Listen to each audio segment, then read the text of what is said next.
Bonjour, je m'appelle Elodie et bienvenue sur ma chaîne de conseils d'écriture. Tout le mois d'octobre, je vous ai proposé une série sur comment améliorer son style avec plusieurs points à chaque fois. Donc il y a eu une vidéo sur les verbes, une vidéo sur le rythme.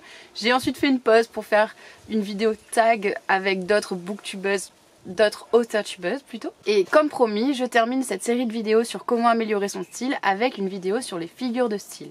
Alors oui, j'avais déjà fait une vidéo sur les figures de style il y a quelques mois, donc je vous mets ça en barre d'infos, mais il y a tellement de figures de style que je pense qu'il y en aura d'autres encore à l'avenir, et en plus c'est le genre de vidéo qui a l'air de vous plaire. Alors les figures de style, ça va vous permettre aussi d'améliorer votre style parce que c'est la manière dont vous allez agencer vos mots pour créer un effet dans l'esprit du lecteur. Dans cette vidéo, on va parler de 3 types différents de figures de style, qui peuvent se résumer à 2.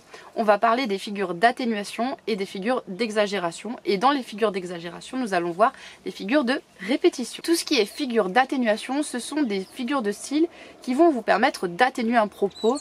Donc plutôt que de dire les choses de façon crue ou de façon directe, on va atténuer son propos à travers des figures de style. La première figure de style d'atténuation la plus connue, c'est l'euphémisme. Je sais pas pourquoi j'ai bugué comme ça. La première figure d'atténuation, c'est l'euphémisme. Donc l'euphémisme, ça va être en fait tout simplement de minimiser une idée, et donc au lieu de dire les choses de façon claire et directe, on va le dire de façon atténuée, de façon plus douce. Un euphémisme connu, c'est le fait de dire il est parti, il nous a quittés, plutôt que de dire il est décédé ou il est mort. Une autre figure de style de l'atténuation, c'est la litote. Alors c'est difficile parfois de différencier la litote et l'euphémisme. Si vous êtes par exemple encore au lycée ou au collège et que vous êtes à fond en ce moment sur l'analyse de texte et comment différencier les différentes figures de style, un conseil pour différencier la litote de l'euphémisme: la litote utilise souvent des négations. Par exemple, dans le Cid de Corneille, le personnage va dire « va, je ne te » et point pour dire « je t'aime ». Donc ça, c'est une litote. La litote, c'est en fait dire quelque chose de façon atténuée, mais pour suggérer quelque chose de plus. Par exemple, on va pouvoir dire je ne suis pas mécontent. Et je ne suis pas mécontent, qu'est-ce que ça sous-entend? Qu'est-ce que ça veut vraiment dire? C'est je suis heureux. Par exemple, encore un autre exemple, quand vous êtes à un anniversaire ou qu'on vous propose un gâteau en dessert, vous allez pouvoir dire, ou quelqu'un va pouvoir dire il est pas mauvais ce gâteau. Ce que ça veut vraiment dire, c'est il est bon. Donc la litote, contrairement à l'euphémisme, va souvent utiliser des négations et va suggérer autre chose que ce que la phrase dit. Donc ça, c'est la figure de la litote. Comment l'utiliser dans vos textes? Justement à travers un personnage qui n'arrive pas à dire les choses de façon directe et qui a besoin de passer par des négations, par des phrases un petit peu détournées pour dire les choses, et qui n'assume pas de dire les choses clairement et qui n'assume pas peut-être son ressenti, ses émotions, et donc qui va utiliser des litotes pour discuter, pour parler. Une autre figure d'atténuation qui va vous permettre de donner chair à un personnage à travers les dialogues et à travers sa manière de communiquer, c'est la prétérition. Alors la prétérition, qu'est-ce que c'est?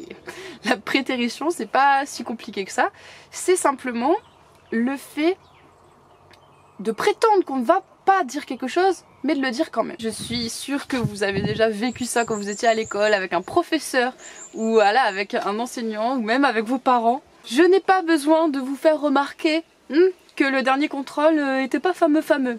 Donc je n'ai pas besoin de vous faire remarquer que, c'est que la personne prétend qu'elle ne va pas le dire, mais en fait, elle le dit.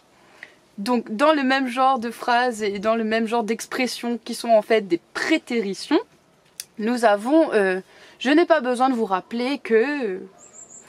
En fait si, il va le rappeler. Ou je ne nommerai personne, mais... Donc tout ce genre de petites expressions, ce sont des prétéritions. Comment on peut les utiliser? Ça peut être aussi des figures qui sont souvent utilisées d'ailleurs dans l'ironie.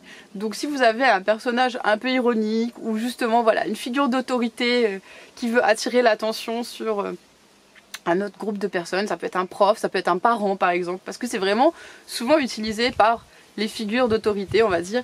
Donc c'est les professeurs, les parents qui vont voilà, mettre un peu le doigt, un petit peu l'accent sur les choses en prétendant qu'ils ne vont pas le faire. Donc c'est vraiment ça, ça permet d'attirer l'attention sur quelque chose qui va être dit par la suite.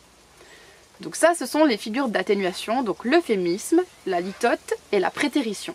Ensuite, on va passer aux figures d'exagération et de répétition. Donc, la figure d'exagération par excellence, c'est l'hyperbole, donc c'est le contraire de l'euphémisme, c'est-à-dire qu'au lieu de diminuer la portée d'une phrase, on va l'accentuer. Donc si la litote par exemple va dire « va, je ne te hais point » pour dire « je t'aime », l'hyperbole va dire « je t'aime à la folie, tu es l'amour de ma vie, je t'adore », ce genre de choses. Ou par rapport au gâteau au chocolat tout à l'heure, quelqu'un qui va utiliser une litote pour dire « il n'est pas mauvais ce gâteau », le contraire, l'hyperbole, va dire oh, « c'est le gâteau le plus délicieux que je n'ai jamais mangé, il est tellement bon ». C'est à peine exagéré. Vous voyez la différence? Donc ça va être l'exagération et l'hyperbole. Donc vous pouvez utiliser, contrairement à la litote, l'hyperbole face à un personnage qui, par exemple, va être tout le temps très expressif, très expansif, qui va être voilà, dans l'extrême, dans l'exagération toujours de sa pensée ou de ses émotions, qui va assumer peut-être beaucoup, voire trop, ses émotions et son ressenti intérieur. Dans les figures d'exagération, on a aussi les répétitions. Donc je vais vous présenter 3 figures de répétition, enfin 4 figures de répétition. Donc la première, c'est l'anaphore, dont je vous ai un petit peu parlé déjà dans la vidéo sur comment donner du rythme à son texte. C'est d'ailleurs Samuel dans ses commentaires qui m'a donné une idée d'anaphore. C'est le fameux « moi président ». Moi président de la République, je ferai ci, ça, ça. Moi président de la République, je ferai ci, ça, ça. L'anaphore, comme vous l'avez compris, c'est le fait de répéter la même idée en début de phrase et c'est souvent utilisé en poésie parce que ça crée tout de suite un rythme. Mais si vous écrivez de la prose, vous pouvez tout à fait aussi utiliser des anaphores. Ça va mettre l'accent sur un point précis dans votre discours et justement ça va vous donner cette idée de rythme là. Donc 2 autres figures de style de la répétition, on a la gradation. Donc la gradation, qu'est-ce que c'est? C'est une figure d'énumération en fait tout simplement, mais qui va être prise dans un sens croissant ou décroissant. Alors je vais être un peu plus claire. L'énumération par exemple, qu'est-ce que c'est? C'est le fait d'énumérer qu'est-ce qu'il peut y avoir dans un cartable d'écolier par exemple. Donc il mit son agenda, sa trousse, son goûter. C'est une énumération. On va énumérer différents éléments. La gradation, c'est la même chose, sauf qu'il y a une valeur croissante ou décroissante. Donc on a le fameux « c'est un pic, c'est un roc, que dis-je » je me rappelle plus de la tirade. Mais ça, c'est une gradation, parce que ça va en ordre croissant. Ça peut aussi aller en ordre décroissant, du plus fort au moins fort, du moins fort au plus fort. La dernière figure de répétition, ça va être la redondance. Donc la redondance, qu'est-ce que c'est? C'est le fait de répéter plusieurs fois la même idée jusqu'à ce que le lecteur se dise « c'est bon ». On a compris. Ah, je n'en peux plus, je suis épuisée, exténuée, éreintée, fatiguée. À la fin de cette phrase, le lecteur, il y a de grandes chances qu'il se dise « ok, c'est bon, on a compris l'idée ». Donc ça, c'est vraiment un côté pour appuyer sur une idée. Le problème, c'est que souvent la redondance est mal utilisée et est utilisée de façon inconsciente chez les auteurs. Donc faites attention, quand vous utilisez les figures de répétition, à pas en rajouter des tonnes, parce que sinon ça peut faire dire au lecteur ok, on a compris, en levant les yeux au ciel. Il faut que ça soit vraiment utilisé de façon consciente et traquer ça dans vos textes si c'est un problème que vous pouvez avoir. Ça peut jouer contre vous et le lecteur peut se dire ok, lui c'est un auteur ou une autrice novice, on va dire. Voilà, cette vidéo est terminée et cette série de vidéos sur comment améliorer son style aussi est terminée. Donc j'espère que cette série vous a plu. En tout cas, moi j'ai pris énormément de plaisir à filmer et à créer ce contenu, à créer cette série pour vous.